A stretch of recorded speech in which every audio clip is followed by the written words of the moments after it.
Hello, literature maniacs. Welcome to my world of literature mania. This is Sarah here. Today we analyze the work Beowulf, written by an anonymous poet.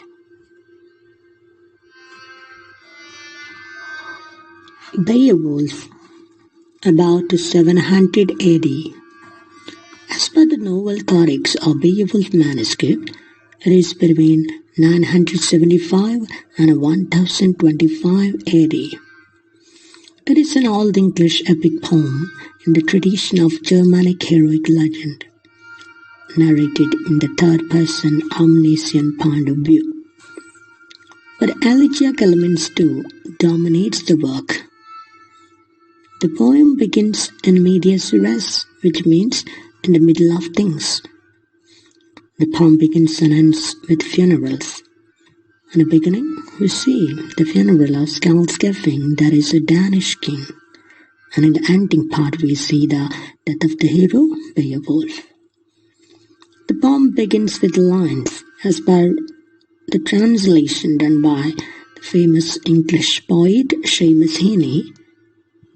So, the spear Danes in days gone by, and the kings who ruled them had courage and greatness.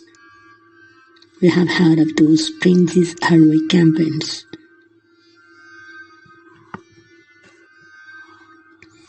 The work is set in Scandinavia, that is, present-day Denmark and Sweden. In the 6th century, that was around 500 AD. So, we have no English characters in this work. Beowulf is a hero of the Geats, that means from Sweden. He was the nephew of King Hygelac.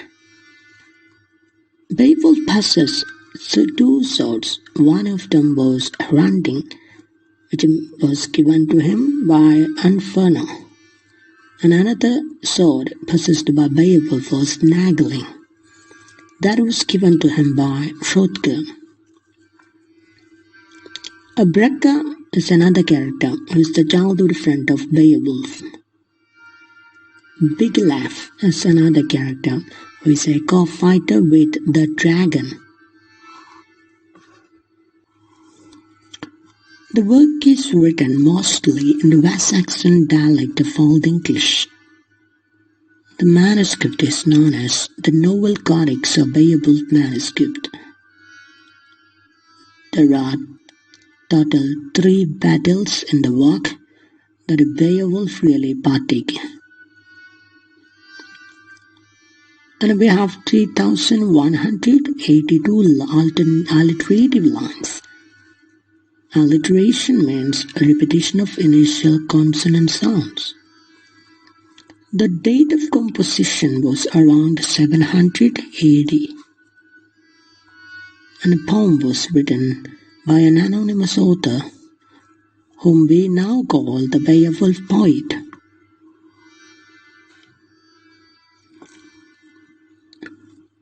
And in the summary of the work, we divide the summary into the 3 battles that Beowulf took part in. First one, Beowulf comes to help Hrothgar, who is the king of the Danes, that means Denmark, whose made hall, that means feasting hall, and Herat has been under attack by the monster Grendel. Grendel is a fatherless creature. That means they give importance to mother. They belong to the matriarchal system. Beowulf kills him with the bare hands, and he tears his arm and displays it. In the second battle, we see Grendel's mother attacks the hall. Unferno, a warrior who had earlier challenged him, presents Beowulf with his sword that is named Hranding. But this sword fails.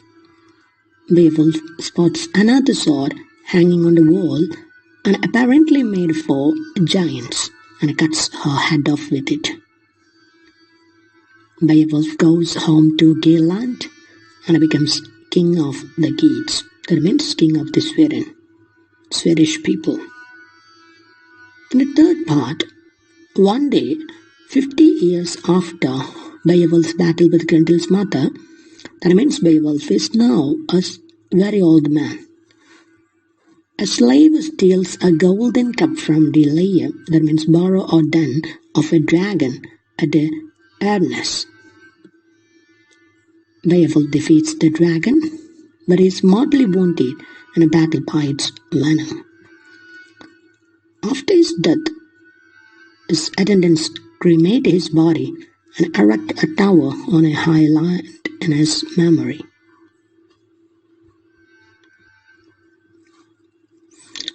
So, in the final battle with the dragon, Beowulf dies. The dragon also dies.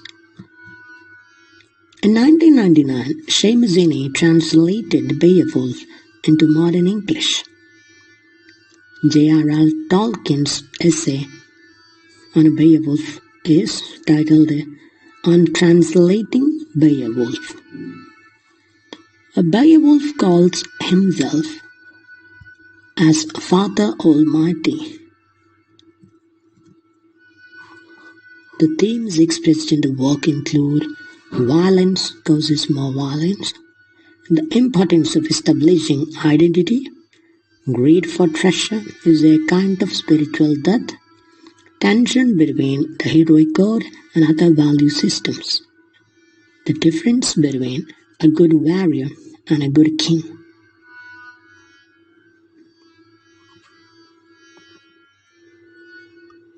Thank you very much for watching. A very great day ahead.